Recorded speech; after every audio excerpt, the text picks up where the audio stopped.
नहीं डॉक्टर साहब, ये नहीं हो सकता। मेरी ज़ारा पागल नहीं है और मैं इसे मेंटल असाइलम तो कभी नहीं भेजूंगा।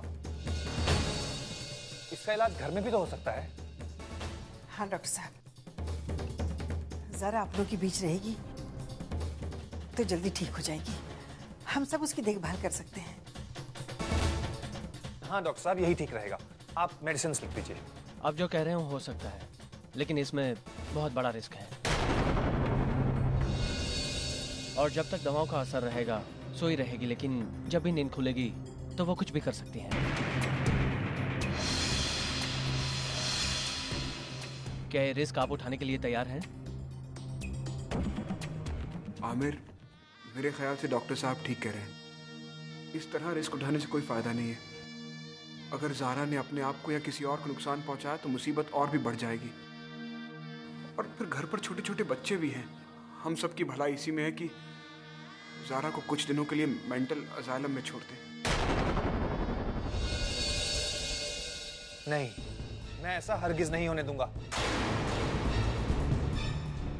ज़ारा का इलाज घर पर ही होगा। लेकिन आमिर, इसका अंजाम चाहे कुछ भी हो पापा, ज़ारा मेरी जिम्मेदारी है और इसकी वजह से मैं किसी को कोई परेशानी नहीं होने दूंगा।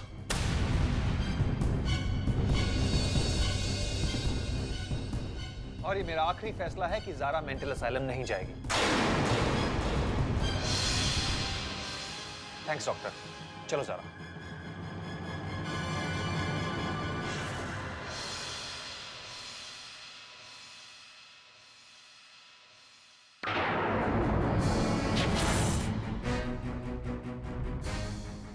आमिर, तुम इसे यहाँ वापस क्यों लेकर आ गए?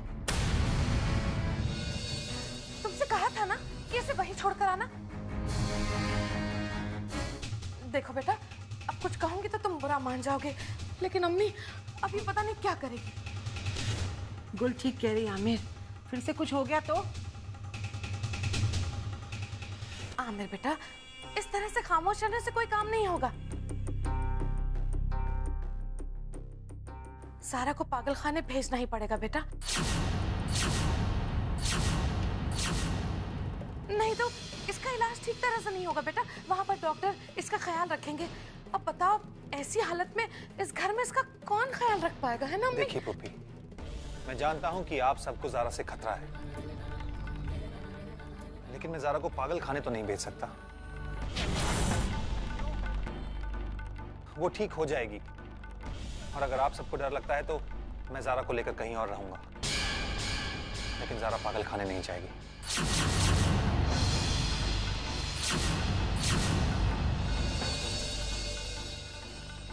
चलो ज़ारा।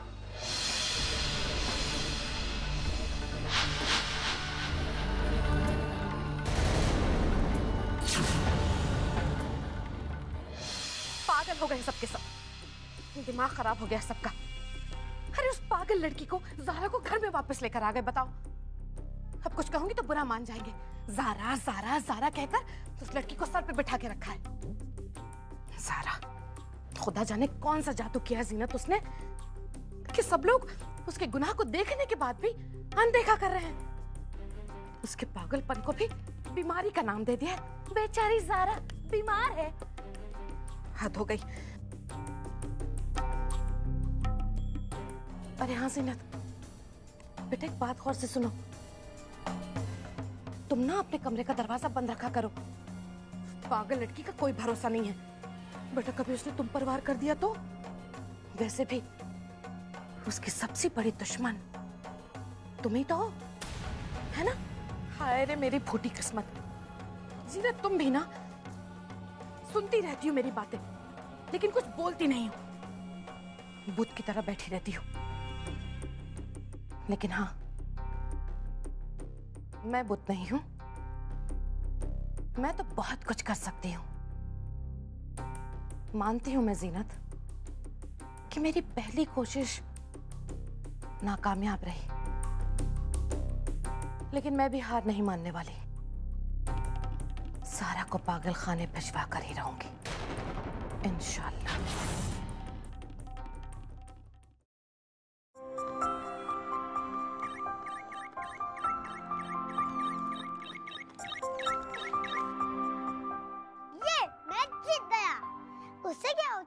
पिछली बार तो मैं ही जीती थी।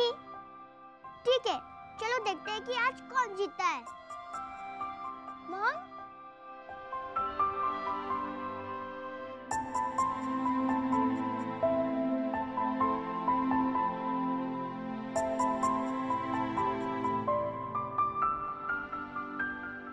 मॉम, सारे कह रहे थे कि आप पागल हो गई हो,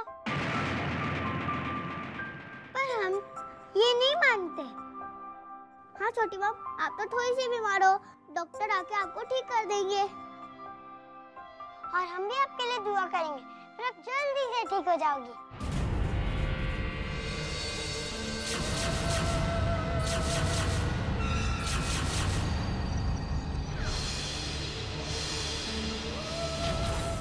मॉम, आपको क्या हुआ? खबरदार जो तूने मुझे अपनी मॉम कहा।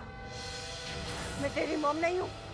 आप मेरी मॉम हो, इसलिए मैं आपको अपनी मॉम कहूंगी। खुशी को छोड़ दीजिए छोटी मॉम, प्लीज छोड़ दीजिए खुशी को। छोटी मॉम छोड़ दीजिए, उसे दर्द हो रहा है। छोटी मॉम प्लीज छोड़ दीजिए उसे। मॉम, आप मुझे छोड़ दीजिए, मुझे बहुत दर्द हो रहा है। पहले बोल कि मैं तेरी माँ नहीं हूँ। मैं आपको बोलूंगी क्योंकि आप मेरी मॉम हो। मम्मी, मैं तेरी माँ नहीं हूँ और ना ही तू मेरी बेटी। भाग जा यहाँ से। खुशी तुम्हें चोट तो नहीं लगी ना?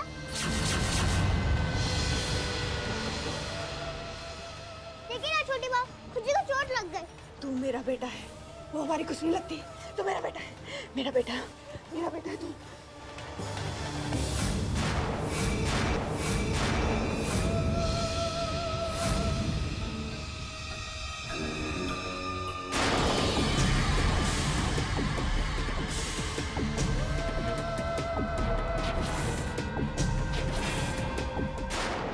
पापा, पापा, पापा। क्या हुआ बेटा? अमन, तुम रो क्यों रहे हो? खुशी, क्या हुआ? मॉम, क्या हुआ अमन, क्या हुआ? मॉम ने क्या किया? छोटी मॉम ने मैं सच कह रहा हूँ, मेरा इनसे निकाह हुआ है।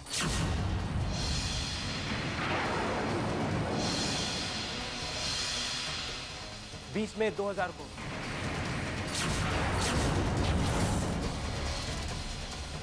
ये अपनी हद से आगे बढ़ रहा है। अबू, आप इसकी बात पे ध्यान मत दीजिए, बाहर निकाले इसे यहाँ से। और आपको तो ज़ारा की हालत का पता है ना? लिसन मिस्टर आमिर, खबरदार जो मुझे अपनी वाहियात बातों में उलझाने की कोशिश की। बोल, क्या चाहता तू? हाँ बोल, बोलता क्यों नहीं? आमिर बोल, ये क्या कर रहा? छोड़ उसे। उसे अपनी बात तो कहने दो। हाँ तो तुम क्या कह रहे थे? कौन सी तारीख थी वो? पापा, आप क्या करेंगे तारीख जानकर? क्या आपको लगता है कि इस इंसान की किसी भी बात पर यकीन किया जा सकता है? आमिर ठीक कह रहे हैं पापा। आप क्यों इस फरेबी से बात करके अपना वक्त जाया करना चाहते हैं? और आप है कौन? क्यों मेरी जिंदगी बर्बाद करना चाहते हैं? और हम तारीख जानकर क्या करेंगे जब मेरा आपसे निकाह हुआ ही नहीं है? ऐसा मत कहो जेबा। 20 में वो दिन आज भी मुझे याद है। ये वही तारीख है जब तुम शादी का लाल जोड़ा पहनकर मेरी जिंदगी में आई थी। क्या बकवास है ये? झूठ बोला ये आदमी। ज़ारा, मुझे तुमसे और आप सब लोगों से कुछ बात करनी है, अकेले में। जी जरूर। एक मिनट अम्मी, अब मैं कुछ कहूंगी तो आप सब बुरा मान जाएंगे, लेकिन कोई मुझे बताएगा कि क्या हो रहा है और सच क्या है? आप थोड़ा सब्र रखिए, मैं अपनी बेटी, दामाद और घर के बाकी सब लोगों से बात कर लूं। सच्चाई खुद ब खुद सामने आ जाएगी, क्योंकि झूठ के लाख पर्दे भी सच्चाई को बाहर आने से नहीं रोक सकते। चलो आमिर। कहाँ पापा? आमिर, आओ मेरे साथ।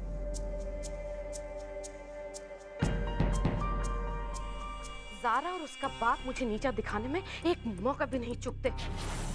क्या मैं अकेली इस घर में पराई हूँ जो मुझे यहाँ अकेला छोड़ दिया? कमबख्त मारे। खैर, कोई बात नहीं। इकबाल साहब, एक दिन आपकी बेटी को भी मैंने इस घर में पराया ना बना दिया तो मेरा नाम गुल नहीं। बोलिए पापा, क्या कहना चाहते हैं?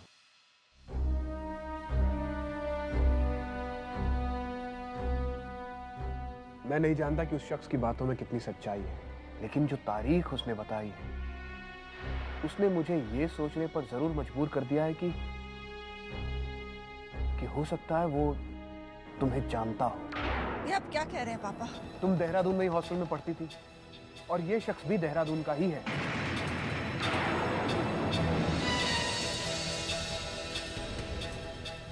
आप कहना क्या चाहते हैं पापा? बेटा, मैं ये कहना चाहता हूँ कि मई के महीने में जो तुम्हारा एक्सीडेंट हुआ था,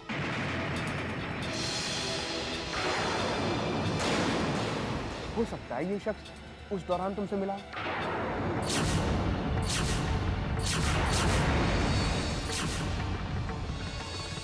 तुम्हें कुछ याद है? हाँ पापा, मुझे अच्छी तरह याद है कि मैं 2-3 महीने तक हॉस्पिटल में थी और जीनत ने मुझे ढूंढने के लिए जमीन आसमान एक कर दिया था और आखिरकार मैं हॉस्पिटल में मिली थी। बिल्कुल ठीक। तुम्हें ढूंढने के लिए देहरादून का कोना कोना छान मारा। 2 महीने तक हम लोग मारे मारे फिरते रहे, लेकिन तुम्हारा कुछ पता नहीं चला। फिर जीनत को तुम हॉस्पिटल में मिली, बेहोशी की हालत में। तब तुम्हें कुछ याद नहीं था कि उन पिछले 2 महीनों में तुम कहाँ थी और किस हाल में। आपके कहने का मतलब है कि उसी दौरान अरमान ज़ारा से वहां मिला और इन दोनों का निकाह भी? नहीं अब्बू, ये नहीं हो सकता। वो आदमी एक नंबर का झूठा है, फरेबी है, उसकी हर बात एक मक्कारी है। और मुझे जीनत ने बताया था कि जब ज़ारा खो गई थी तो उन्होंने काफी अखबारों में इश्तिहार दिए थे। ये इंसान उन्हीं बातों का फायदा लेके आज यहाँ आया है। हो सकता है इस शख्स को इस हादसे के बारे में वहीं से पता चला हो और इसी बात का ये फायदा उठा रहा है। और अब्बू, मुझे तो ये एक इत्तेफाक भी नहीं बल्कि किसी की सोची समझी साजिश का एक हिस्सा लग रहा है। हाँ, हो सकता है, लेकिन हमें हर हाल में सच जानना होगा।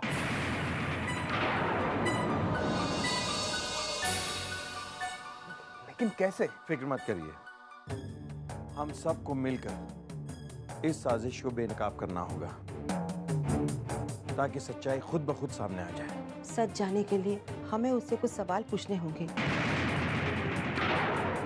तभी हमें पता चलेगा वो सच बोल रहा है या झूठ।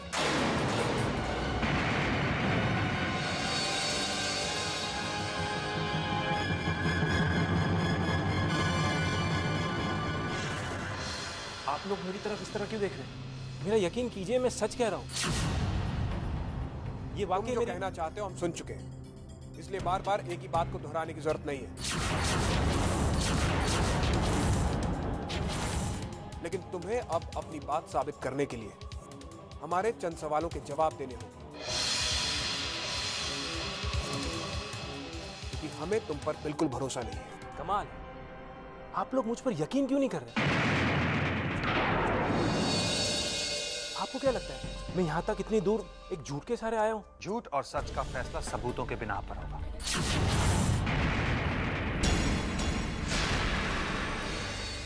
क्या तुम्हारे पास अपनी बात सच साबित करने के लिए कोई सबूत है? जी हाँ, मेरे पास सबूत है।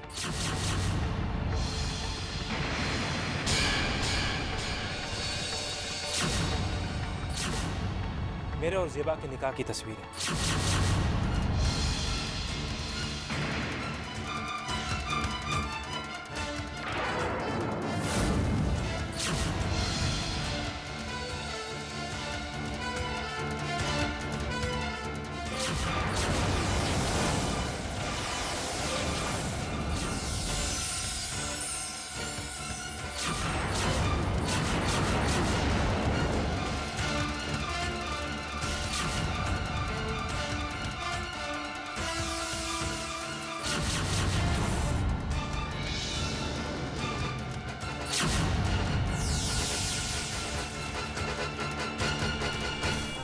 अब मैं कुछ कहूंगी तो आप सब बुरा मान जाएंगे, लेकिन इन तस्वीरों को देखने से साफ पता चलता है कि मामला आईने की तरह साफ है।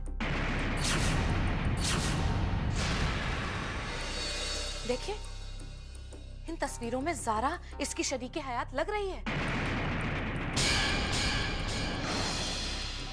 और फिर डॉक्टर्स भी तो कह रहे हैं कि ज़ारा आजकल दोहरी शख्सियत जी रही है? और ये एक किस्म का दिमागी मर्ज है। फिर कहीं ऐसा तो नहीं कि ज़ारा जो दोहरी जिंदगी जी रही है वो ज़ेबा ही है? ज़ारा, जरा संभालो अपने आप को। तुम्हें परेशान होने की कोई जरूरत नहीं है। चलो आराम करो।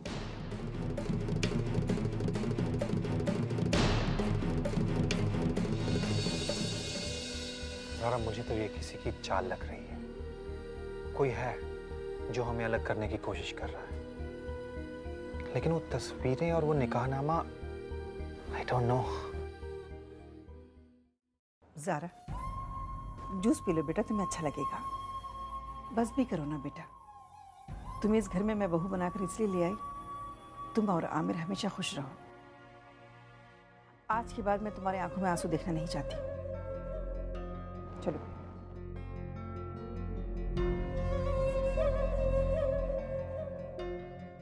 मुझे कुछ याद नहीं है आमिर, मैं सच कहती हूँ। वो तस्वीरें, वो शख्स, मैं इतना जानती हूँ कि मैं ज़ारा आमिर खान हूँ और मेरी शख्सियत उसी नाम से कायम है और हमेशा रहेगी। ये क्या, फिर से आंसू? मैंने कहा ना, मैं अपनी बेटी की आंखों में आंसू देखना नहीं चाहती। हमेशा खुश रहो बेटा, सब ठीक हो जाएगा। ज़ारा, तुम आराम करो बेटा।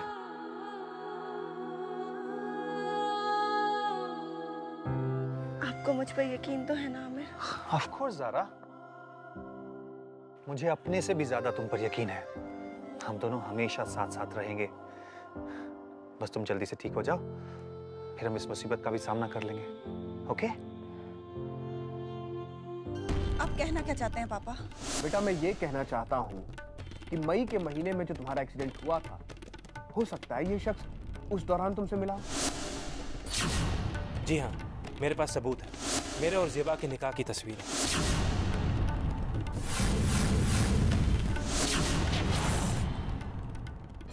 जो तारीख तुमने बताई है, उस दौरान ज़ारा 2 महीने के लिए लापता जरूर थी,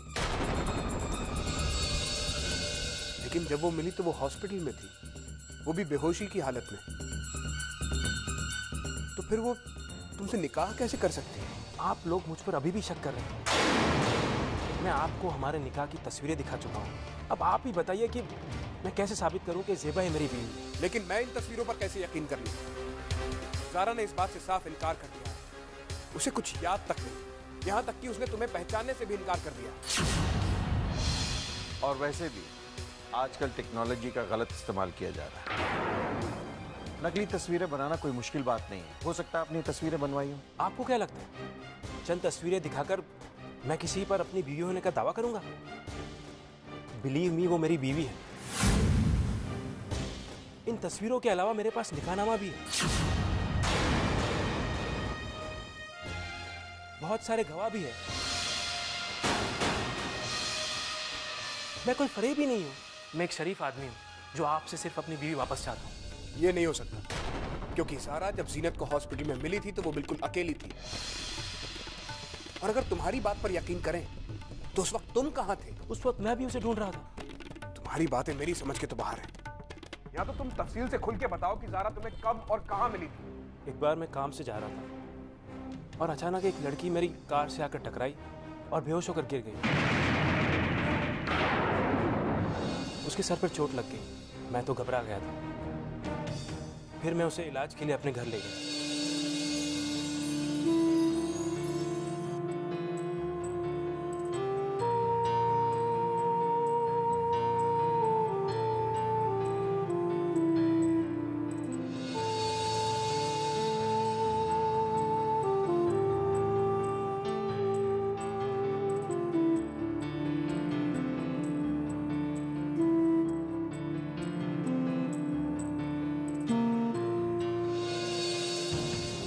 मेरी अम्मी ने खुद उसकी मरहम पट्टी की, लेकिन जब उसे होश आया तो उसे कुछ याद नहीं था।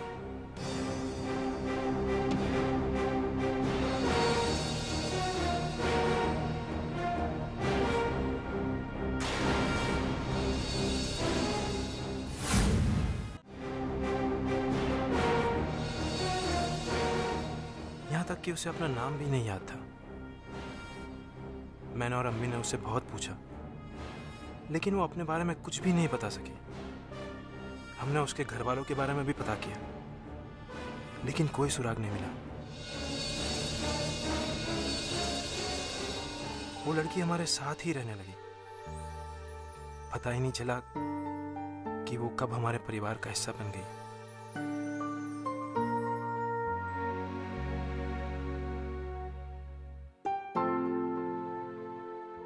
फिर एक दिन मेरी अम्मी ने ही उसे नाम दिया, ज़ेबा। उसके आने से अम्मी बहुत खुश थी और मैं भी। उसके आने से हमारी सूनी जिंदगी में रौनक सी आ गई थी। और फिर अम्मी ने ज़ेबा की मर्जी पूछकर हमारा निकाह करा दिया।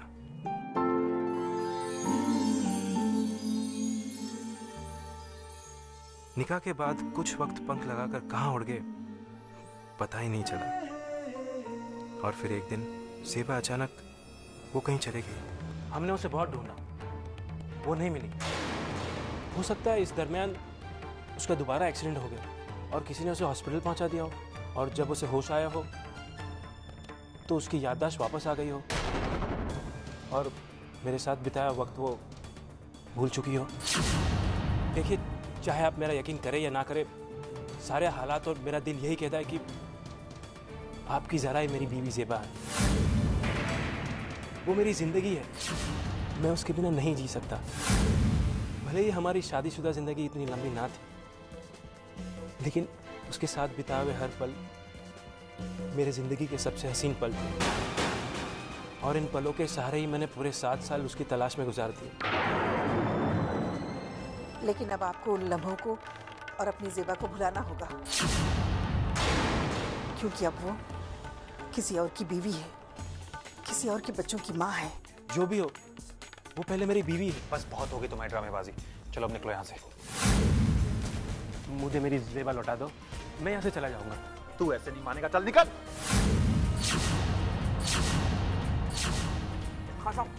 आमिर! आमिर! रुक जाओ आमिर, रुक जाओ, इसे चोट लग गई है। सना, जल्दी से फर्स्ट एड बॉक्स लाओ। जी लाई। ये कोई तरीका है किसी मामले को हैंडल करने का? हाँ आमिर, अपने गुस्से पर काबू रखो। इसे चोट पहुंचाकर कुछ भी हासिल नहीं होगा। हमें पूरे मसले को बड़ी समझदारी से सुलझाना होगा, और हम सब तुम्हारे साथ हैं। आमिर, हम मानते हैं कि अरमान इस घर में एक जलजला लेकर आया, लेकिन बेटा हमें समझदारी से काम लेना है। कहीं ऐसा ना हो कि हम कोई गलत कदम उठाएं जिससे तुम्हारी और ज़ारा की मुश्किलें और बढ़ जाएं। हाँ आमिर, कोई कुछ भी कहे, लेकिन हम तुम्हारा और ज़ारा का रिश्ता कभी नहीं टूटने देंगे। बादशाह को उस लड़के का क्या होगा? इसे होश में आने दो, फिर देखते हैं। इसे अंदर ले चलिए।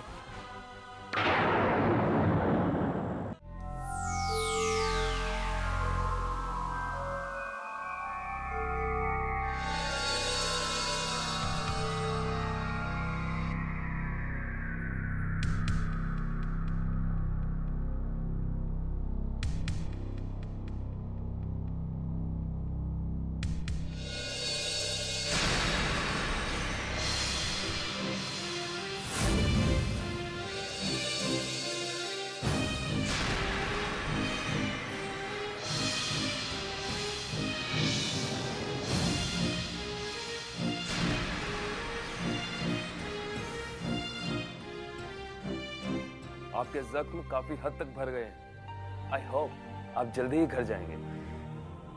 Thank you so much doctor.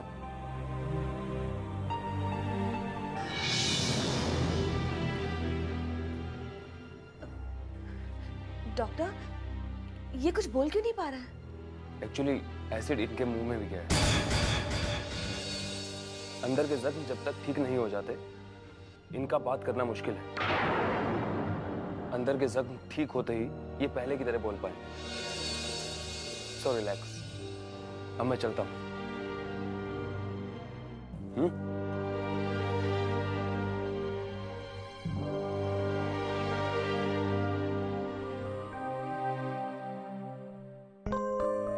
I am sorry Farhan, बहुत दर्द हो रहा है ना तुम्हें? ये सब उस ज़ारा की वजह से हुआ है। आज मैं दुनिया में जितनी भी बद्दुआएं हैं सब जारा के नाम करती हूँ। अल्लाह करे उसे वो हर दर्द बर्दाश्त करना पड़े जो उसने हमें दिया। नहीं फरहान, तुम रो मत। मुझे तुम्हारे इन आंसुओं की कसम है, मैं उस जारा को छोड़ूंगी नहीं। तुम्हारे एक एक आंसू का बदला मैं उस जारा से लूंगी। अच्छा हुआ मुझे आप लोगों ने ये सब कुछ बता दिया। अब मुझे जारा की दूसरी शख्सियत को समझना बहुत आसान होगा। मतलब साफ है आमिर, हो सकता है कि एक्सीडेंट के बाद जारा ने ज़ेबा की जिंदगी जी हो और दूसरे एक्सीडेंट के बाद ज़ेबा की याद इनके दिमाग से मिट गई हो और अब उसी ज़ेबा की शख्सियत इन पर हावी होने की कोशिश कर रही हो। इसलिए हो सकता है कि अटैक के बाद ये ज़ेबा की तरह बिहेव करती हो। लेकिन डॉक्टर साहब, ये कैसे पता चलेगा कि दूसरी शख्सियत ज़ेबा है? बहुत आसान है। अगर अटैक होने के बाद इन्होंने अरमान को पहचान लिया तो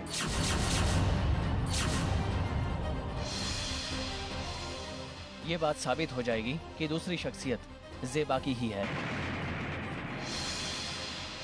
और कंफर्म होने के बाद इनका इलाज करना और आसान हो जाएगा। और अगर आप बुरा ना माने तो क्या कुछ दिन आप अरमान को अपने घर पे रख सकते हैं ताकि ये कंफर्म हो सके कि इनकी दूसरी शख्सियत ज़ेबा की ही है। ठीक है डॉक्टर साहब, अगर इससे ज़ारा का इलाज करने में कुछ मदद मिलती है तो मुझे इसमें कोई एतराज़ नहीं है। ओके।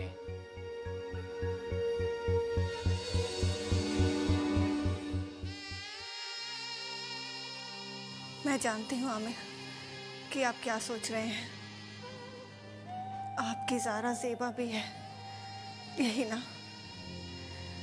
वो एक हादसा था आमिर, और मैं नहीं चाहती कोई और हादसा हम दोनों के दरमियान आए। मैं नहीं चाहती कि अब मुझे फिर से अटैक आए। मैं ज़ारा बनकर ही जीना चाहती हूँ आमिर। ना मेरा अरमान से वास्ता है और ना ही उस ज़ेबा से।